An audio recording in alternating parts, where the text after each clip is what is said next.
예레미야 10장 17절에서 22절까지 말씀 묵상하겠습니다. 예레미야 10장 17절에서 22절까지의 말씀 읽겠습니다. 에호사인 가운데 앉은 자여, 내 진꾸러기를 이 땅에서 꾸리라. 여호와께서 이와 같이 말씀하시되, 보라, 내가 이 땅에 사는 자를 이번에는 내 던질 것이라. 그들을 괴롭게 하여 깨닫게 하리라 하셨느니라. 슬프다 내 상처여, 내가 중상을 당하였도다. 그러나 내가 말하노라. 이는 참으로 고난과 고난이라. 내가 참아야 하리로다. 내 장막이 무너지고 나의 모든 줄이 끊어졌으며 내 자녀가 나를 떠나고 있지 아니하니 내 장막을 세울 자와 내 휘장을 칠 자가 다시 없도다. 목자들은 어리석어 여호와를 찾지 아니하므로 형통하지 못하며 그 모든 양떼는 흩어졌도다. 들을지어다. 북방에서부터 크게 떠드는 소리가 들리니 유다 성읍들을 황폐하게 하여 승냥이의 거처가 되게 하리로다. 아멘. 괴롭게 하여 깨닫게 하시는 하나님, 지혜와 총명이 어두워져서 하나님을 알지 못하고 또 그분의 말씀과 목소리를 들을 수 없는 하나님의 백성들, 어리석고 무지하여 하나님께서 창조하신 그 피조물을 은장색의 손으로 만든 거짓 우상으로 만들어 섬기는 그 결과 수치를 당하게 될 것이다 라고 말씀하십니다. 그러니까 아브라함으로부터 주어진 이 언약의 축복의 언약을 지켜 계승하는 야곱의 후손들, 이스라엘이죠. 이스라엘이 그들은 하나님께서 만물의 창조자이심을, 조성자이심을 분명히 보여 알게 하셨는데요. 또 그들은 하나님의 기업이 된 사람들이죠. 하지만 그들이 하나님을 알고 경외하는 복을 버리고 우상을 향해 달려가고 있습니다. 끊임없이 선지자들을 보내서 돌이키기를 원하시지만 그렇지 못한 하나님의 백성들, 그들은 어떻게 될 것인가? 17절 18절로 이어지죠. 에호사인 가운데 앉은 자 짐꾸러기를 싸라 그랬습니다. 에호사인다. 바벨론의 공격으로 에호사이게 되고 포로로 끌려가게 될 예루살렘 백성들, 그래서 짐을 싸라 말씀하고 계시죠. 하나님께서 야곱의 분기시며 언약의 백성들을 오래 참으셨어요. 이 오래 참으시는 것이 사랑입니다. 끊임없이 하나님을 배반하고 하나님을 멸시하고 우상을 향해 달려가는 하나님의 자녀와 백성들. 주님은 오래 참으시면서 사랑하셨지만 더 이상 그들의 패역과 악행을 두고 볼 수 없으셔서 이제는 심판을 작정하신 것입니다. 이것이 하나님의 공의와 사랑의 관계라는 걸 잘 이해해야 합니다. 공의로 죄를 깨닫게 하시고 돌이켜 용서하여 의가 회복되고 하나님과의 관계 회복, 하나님의 자녀와 백성답게 살아가도록 하시는 분이 하나님이세요. 하나님의 뜻은 그렇게 복잡하지 않습니다. 하나님의 속성, 사랑과 공의, 18절에 여호와께서 이와 같이 말씀하시되, 보라, 내가 이 땅에 사는 자를 이번에는 던질 것이다 그랬어요. 던져버릴 것이다. 그들을 괴롭게 하여 깨닫게 하리라 하셨느니라. 던지신다. 괴롭게 하신다. 깨닫게 하시는 하나님이시다. 이번에는 그랬어요. 예레미야 당시, 그 예레미야 때에 하나님께서는 더 이상 그들을 참으실 수 없다는 거죠. 참으실 수 없고 던지실 수밖에 없다. 바벨론에 의해서 멸망의 길을 가게 될 것이다 라는 말씀이에요. 이번에는 그랬으니까 그 이전 예레미야 시대에 예레미야 선지자가 말씀을 전하고 있는 이 시대, 그 요시야 왕 때부터 사역을 시작했다고 그랬으니까요. 그 이전 시대에 패역한 왕들을 주님께서는 참으셨다는 거예요. 그 유다 백성들은 오래 참고 계셨다는 거죠. 그러니까 다윗 왕 이후에 이 솔로몬 시대에 이미 나라가 분열될 것을 말씀하셨어요. 솔로몬이 하나님을 버리고 우상을 따라갔기 때문에 하나님의 그 성전에 우상을 세웠지 않습니까? 그에 대해서 왕상 11장 34절 그러나 내가 택한 내 종 다윗이 내 명령과 내 법도를 지켰으므로 내가 그를 위하여 솔로몬의 생전에는 온 나라를 그의 손에서 빼앗지 아니하고 주관하게 하려니와 내가 그의 아들의 손에서 나라를 빼앗아 그의 열지파를 내게 줄 것이요 내가 만일 내가 명령한 모든 일에 순종하고 내 길로 행하여 내 눈에 합당한 일을 행하여 내 종 다윗이 행함같이 내 율례와 명령을 지키면 내가 너와 함께 있어 내가 다윗을 위하여 세운 것 같이 너를 위하여 견고한 집을 세우고 이스라엘을 내게 주리라. 여로보암을 택하여 아히야 선지자를 통해서 하신 말씀이죠. 내가 이로 말미암아 다윗의 자손을 괴롭게 할 것이나 영원히 하지는 아니하리라 하셨느니라. 여로보암에게 열 지파를 맡길 것이다. 솔로몬이 부패하고 타락했기 때문에. 그러나 그래도 하나님을 잘 섬긴 모습이 있으니 솔로몬 시대는 하지 않고 그 아들 르호보암 시대에 열 지파를 내게 맡길 것이니 다윗과 같이 행하라고 그랬어요. 다윗의 행함같이 내 율례와 명령을 지키면 내가 너와 함께 할 거야. 그런데 여로보암은 어떻게 했습니까? 우상을 세웠죠. 송아지 우상을 세워 살아가다가 그 이후에 모든 왕들이 다 여로보암의 길을 따르게 되지요. 그러니까 여로보암이 열 지파를 이끌고 북이스라엘 나라를 세웠는데 그들은 예루살렘, 유다가 있는 예루살렘에 하나님의 성소가 있었지 않습니까? 하나님을 경외하고 섬기는 유다와의 차별성을 우상 숭배로 생각했던 것이죠. 우리나라를 바르게 세우기 위해서는 예루살렘에는 하나님의 성소 말고 송아지 우상을 섬기는 성전을 만들어 유다와 맞서겠다. 어리석은 자죠. 분명히 하나님께서 다윗과 같이 정직히 행하라고 그러면 내가 너와 함께 할 것이라는 말씀을 하셨지만 하나님의 말씀을 듣지 않죠. 그러니까 하나님을 반역한 것입니다. 배반하고 반역한 여로보암의 후예들 결국 아수르에 의해서 멸망을 당하고 말았죠.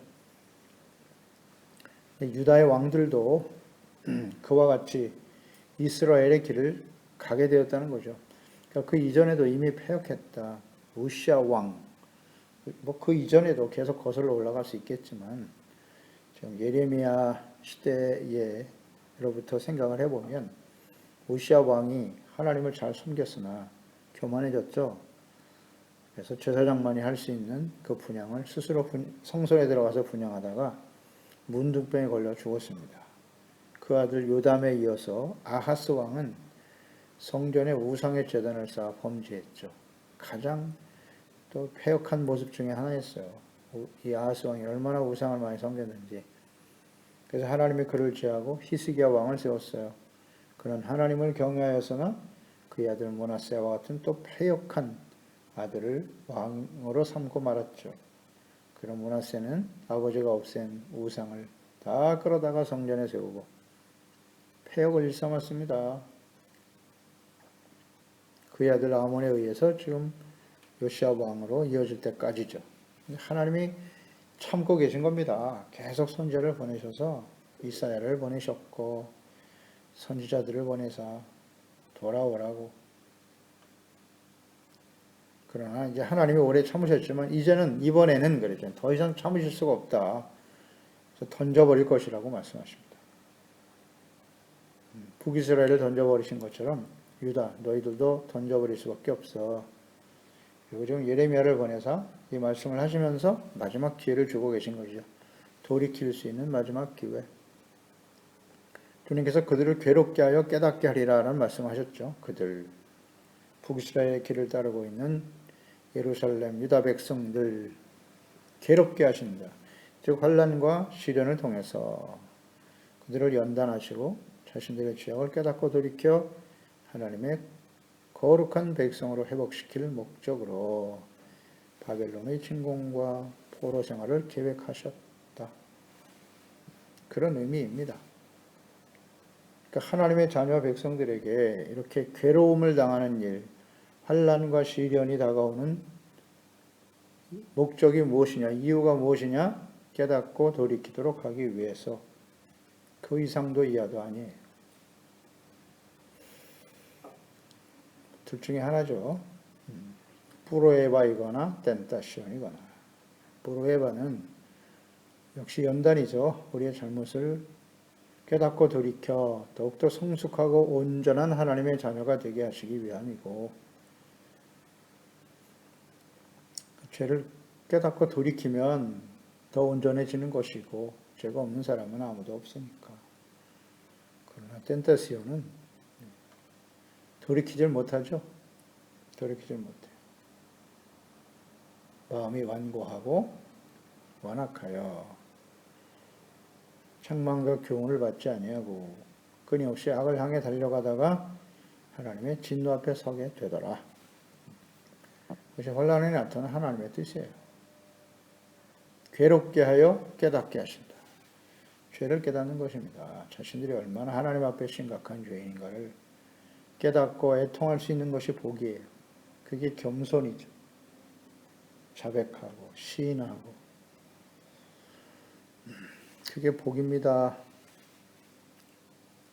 이는 이미 유다 왕 아하스 시대에 하신 말씀이에요. 괴롭게 하여 깨닫게 할 것이다. 유다 왕 아하스 시대에 열왕기하 17장이죠.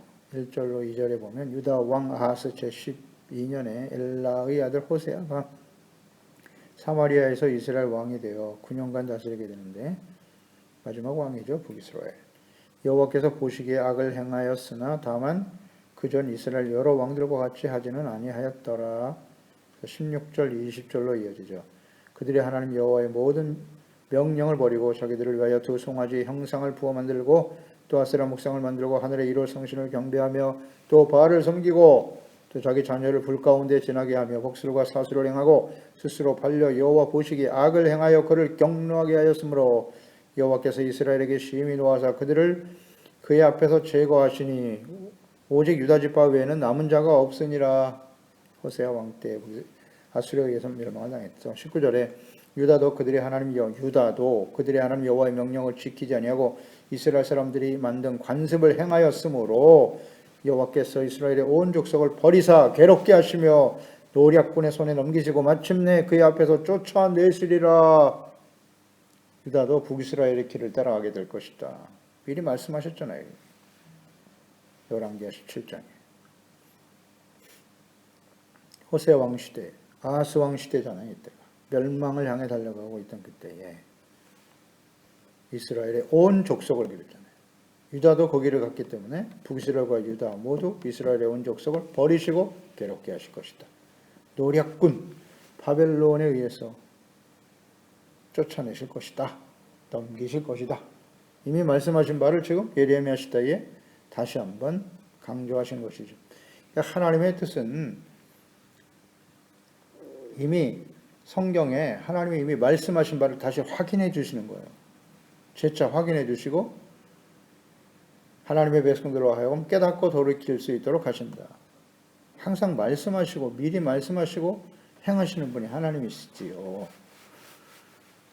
그러나 마음이 완악한 하나님의 자녀 백성들이 교훈을 얻지 못하더라. 기회를 놓쳐버린다는 것이죠. 그래서 하나님의 마지막 진노가 임하게 되는 것이죠. 심판이 임하게 되는 것이죠. 우리가 하나님의 공의의 심판을 매우 싫어하죠. 매우 싫어합니다. 하나님의 자녀 백성들. 우리를 사랑만 해주셔야지 왜 심판하십니까? 이것은 매우 잘못된 신앙이에요. 왜곡된 신앙이죠. 거짓된 신앙생활이에요. 하나님은 공의로우신 분이세요. 죄를 그냥 간과하시는 분이 아니십니다. 돌이켜 회복되기를 원하시는 거죠. 괴롭게 하여 깨닫게 하시는 분이 하나님이시다. 그래서 오랜 시간 기다리시는 거죠. 기회를 주고 계시잖아요. 벌써 아하스 왕 시대부터 이 말씀을 하셨는데 돌이키지를 못하고 있다는 게 안타까운 일이죠. 그래서 유다를 던짐에 괴롭게 하실 뜻을 실행하실 때 이 모든 일을 확신하고 있었던 선지자 이 선지자 예레미야는 이 하나님의 말씀이 역사 속에 실현될 것을 알고 있어요. 확신하고 있죠. 하나님이 직접 하신 말씀이니까 그대로 이루어질 것을 알고 슬퍼하고 있는 것이죠. 19절에 슬프다 내 상처여 내가 중상을 당하였도다. 그러나 내가 말하노라 이는 참으로 고난이라 내가 참아야 하리로다. 이 중상의 상처를 입어 견딜 수 없는 고난이 시작될 것이지만 이것을 다 감내할 수밖에 없다는 거죠. 감내할 수밖에 없다. 인내와 연단의 과정을 거쳐야 이 괴로움을 당해야만 깨닫게 되고 돌이킬 수밖에 없는 하나님의 자녀와 백성들. 슬픈 일이죠. 미리 깨닫고 돌이키면 얼마나 좋아요. 그렇게 하지 말라고 미리 돌아오라고 계속해서 외치고 계시는데 이 말을 듣지 않을 것이다. 예레미야의 슬픔과 고통, 이 아픔은 이스라엘 백성들을 어떻게 해서든지 주님께로 돌아오도록 하기 위한 또 하나님이죠. 하나님께서 그들을 돌이키기 위한 하나님의 그 사랑과 간절한 호소가 예레미야 선지자를 통해서 계속 이어지게 될 것입니다.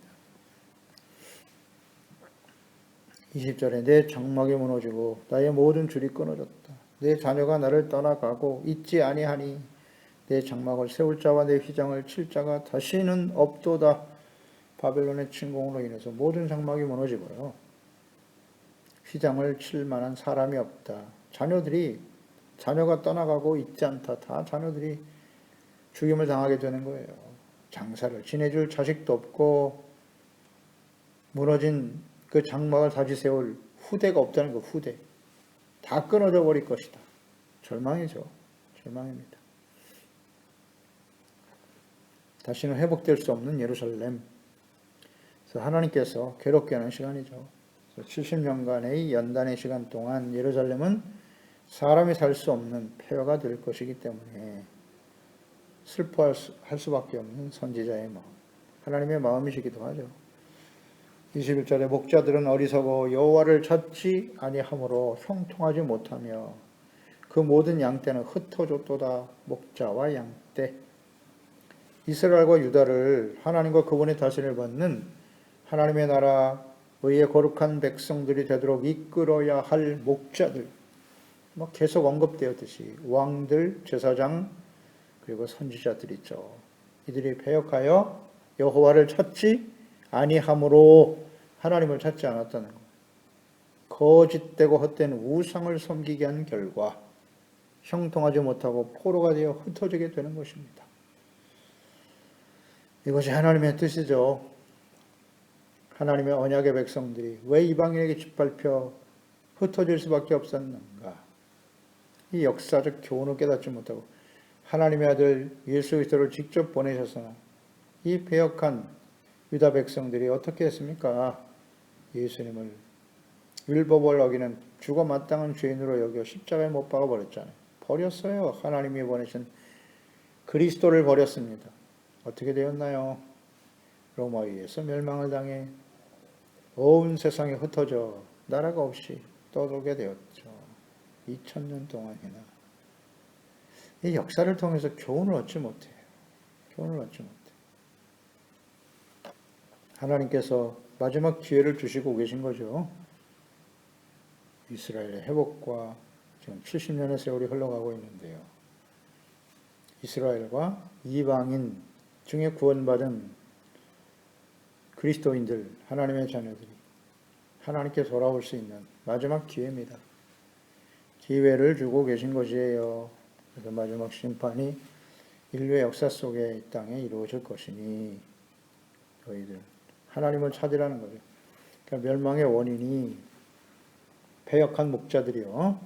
왕과 제사장, 선지자들. 오늘날 이 시대의 목사들과 재직들, 그리스도인들이죠. 제사장, 왕 같은 제사장으로서 이 땅에 하나님의 심판이 임하지 않도록 복음의 말씀을 전하고 회개하고 돌이켜 하나님을 경외하고 하나님이 다스리시는 의의 거룩한 백성들이 되게 해야 할 사람들이 부패하고 타락하였다. 거짓 목자들이 판을 치고 교회 안에서 양떼들을 생명과 구원의 길로 의의 거룩한 백성으로 세우려는 일에는 관심 없고 이런 일들이 계속 자행되기 때문에 하나님의 진노 앞에 설 수밖에 없다는 거죠. 그러니까 이 선지자 예레미야는 형통하지 못하며 그 모든 양떼가 흩어졌도다 그랬어요. 이제 바벨론 침공으로 인해서 예루살렘 폐허가 되고 예루살렘에 거하던 백성들이 포로로 끌려가서 흩어질 것을 하나님 말씀하셨는데요. 이 양떼는 흩어졌도다. 과거형으로 기록하고 있죠. 그러니까 지금 이 선지자 예레미야는 하나님께서 장차 이루실 일에 대한 말씀을 들었고 그것이 이미 이루어졌음을 보고 있는 거예요. 확신하고 있죠. 그 말씀대로 이루어졌다. 믿음은 바라는 것들의 실상이요 보지 못하는 것들의 증거라는 거죠. 하나님의 말씀이 이루어지는 것이 믿음이에요. 그러니까 하나님께서 이 패역한 백성들을 통해 이미 버리셨다고 하셨잖아요. 괴롭게 하실 것이다 라는 뜻이 이루어진 것을 바라보고 있는 거예요. 언제나 믿음이죠. 나에게 좋은 일만, 축복의 약속만 믿는 것이 아니라 하나님의 공의, 진노의 심판에 대한 말씀도 믿어야죠. 믿음은 하나님의 말씀이 이루어지는 것이에요. 그걸 믿는 거예요. 말씀을 믿는 겁니다. 말씀을 믿는다는 의미가 무엇인가를 잘 묵상해야 합니다. 말씀의 성취. 그래서 과거형으로 기록할 수 있었다. 에스겔서 34장 7절로 9절에도 보면 그러므로 목자들아 여호와의 말씀을 들을지어다. 주 여호와의 말씀에 내가 나의 삶을 두고 맹세하노라. 내 양떼가 노략거리가 되고 모든 들짐승의 밥이 된 것은 목자가 없기 때문이다. 내 목자들이 내 양을 찾지 아니하고 자기만 먹이고 내 양떼를 먹이지 아니하였도다. 자기의 부와 영광만을 취하고 양떼들을 먹이지 않았다는 거 아니에요. 그러므로 너희 목자들아 여호와의 말씀을 들을지어다. 23절 24절에 내가 한 목자를 그들 위에 세워 먹이게 하리니 그는 내 종 다윗이라. 그가 그들을 먹이고 그들의 목자가 될지라. 나 여호와는 그들의 하나님이 되고 내 종 다윗은 그들 중에 왕이 되리라. 나 여호와의 말이니라. 다윗과 같은 목자예요. 예수 그리스도이시죠. 에스겔 시대. 에스겔은 이미 바벨론 포로로 끌려가고 있었던 시대예요. 그때에 하나님이 목자를 세우실 것이다. 다윗과 같은 목자 예수 그리스도를 바라보고 계세요. 이 말씀, 이 약속의 말씀대로 요한복음 10장 11절 나는 선한 목자는 양들을 위해 목숨을 어리거니와 삭고는 목자가 아니요 양도 제 양이 아니라 이리가 오는 것을 보면 양을 버리고 달아나나니 이리가 양을 물어가고 또 해치느니라. 달아나는 것은 그가 삭고님 까닭에 양을 돌보지 아니함이냐 함이나 나는 선한 목자라. 나는 내 양을 알고 양도 나를 아는 것이 아버지께서 나를 아시고 내 아버지를 아는 것 같으니 나는 양을 위하여 목숨을 버리노라. 예수님이 오셔서 예수님 자신이 그 과거 선지자들을 통해서 약속하신 선한 목자임을 증거하셨습니다. 또 그렇게 사셨고 이 양떼들을 목자가 없어 유리방황하는 그 백성들을 불쌍히 여기셨어요. 그래서 하나님의 말씀을 가르치셨고 병든 자를 치료하시고 고통의 문제를 해결해 주시면서 천국 복음에 대해서 말씀하시고 자신의 몸을 제물로 내어 주심으로써 모든 사람들이 죄사함 받고 의롭다마다 하나님의 자녀가 되는 양떼들을 푸른 초장과 생명과 구원의 길로 인도하기 위해서 헌신하셨던 예수 그리스도. 히브리서 13장 20절 21절에 양들의 큰 목자이신 우리 주 예수를 영원한 언약의 피로 죽은 자 가운데서 이끌어내신 평강의 하나님이 모든 선한 일에 너희를 온전하게 하사 자기 뜻을 행하게 하시고 그 앞에 즐거운 것을 예수 그리스도로 말미암아 우리 가운데서 이루시기를 원하노라. 영광이 그에게 세세 무공토록 있을지어다. 아멘. 그렇습니다. 양들의 큰 목자이신 예수님, 영원한 언약의 피로 이끌어내신 평강의 하나님, 모든 선한 일에 너희를 우리 그리스도인들을 온전하게 하사 자기의 뜻을 행하게 하신다. 이분이 선한 목자이세요. 그 예수님을 보내사 구원하실 것이다 라는 것을 말씀하고 있네요. 사람들이 목자 노릇을 하는 왕과 제사장과 선지자들이 되어 살아가는 이스라엘, 결국 멸망의 길을 갈 수밖에 없었던 것이에요. 그래서 22절에 들을지어다. 북방에서부터 크게 떠드는 소리가 들릴 것이다. 유다 성읍들을 방패하게 하여 승량의 거처가 되게 하리로다. 북방에서부터 바벨론이 공격해 오는 소리를 지금 예레미야 선지자는 듣고 있네요. 듣고 있어요. 유다 성읍들을 황폐하게 만드는 그 상황을 확실하게 보고 있네요. 이것이 선지자입니다. 그러니까 이러한 하나님의 말씀에 대한 확신을 믿어 갖고 있었기 때문에 예레미야는 계속해서 전하지 않을 수가 없었던 거예요. 하나님의 말씀이 성취되고 것을 알고 믿었기 때문에. 끊임없는 반대와 박해를 무릅쓰고 이 말씀을 전할 수밖에 없었던 거죠. 실제로 일어날 수밖에 없는 일이기 때문에. 그리고 하나님께서 유다를 괴롭게 하여 깨닫게 하실 것을 아셨기 때문에 하나님이 작정하신 대로 북방에서 바벨론 군대가 일어나 예루살렘을 초토화시키고 황폐하게 만들 것을 알고 있었기 때문에 증거할 수밖에 없었다.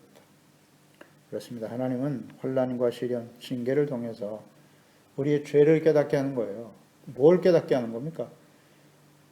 죄를 깨닫게 하고 우리의 정체성, 하나님의 자녀, 하나님의 뜻이 무엇인가, 우리를 구원하시고 우리에게 주신 영원한 언약, 그 언약의 핵심이 뭐예요? 의미가 무엇인가? 우리가 하나님의 자녀로 백성으로 살아가야 하는 목적과 사명을 깨닫게 하시는 거예요. 정체성, 목적, 사명, 이것을 감당하지 못하고 살아가는 우리가 얼마나 심각한 죄인인가를 깨닫고 돌아오라는 거죠.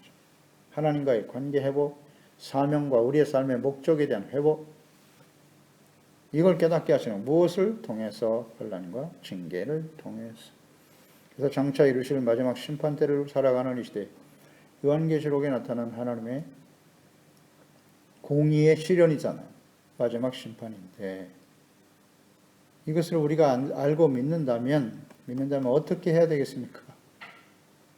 예레미야처럼 하나님이 장차 이루시기를 확신하면서 지금 우리에게 다가와 있는 시련과 환난, 이것이 하나님 앞에 깨닫고 돌이킬 수 있는 어떻게 보면 마지막 기회다 생각하고 겸손히 하나님의 말씀 앞에서 또 성령님의 인도하심을 따라 하나님의 거룩한 자녀 백성으로 하나님의 나라의 회복을 위해서 의의 거룩한 백성의 로서의 회복, 정체성과 사명을 회복하는 일에 힘쓰는 우리 모두가 되어야 할 것입니다. 기도하겠습니다. 하나님 아버지, 오늘도 말씀을 통해서 하나님의 언약의 백성 이스라엘, 유다가 하나님의 진노 앞에 설 수밖에 없는 이유가 무엇인가를 우리 묵상합니다. 하나님은 오래 참으시는 사랑이죠. 다윗 왕 이후에 솔로몬의 부패와 타락 이후 지금 예레미야 시대 요시야 왕까지 흘러왔는데요. 그 많은 시간 동안 하나님의 백성들은 끊임없이 하나님을 버리고 배역했어요. 배반하고 하나님의 말씀을 무시하고 멸시하고 하나님이 다스리시는 하나님의 나라를 세우도록 해야 할 왕과 방백과 제사장, 선지자, 목자들이죠. 그들이 자신의 배만 위했다. 자기만 먹이기 위해서 최선을 다했다.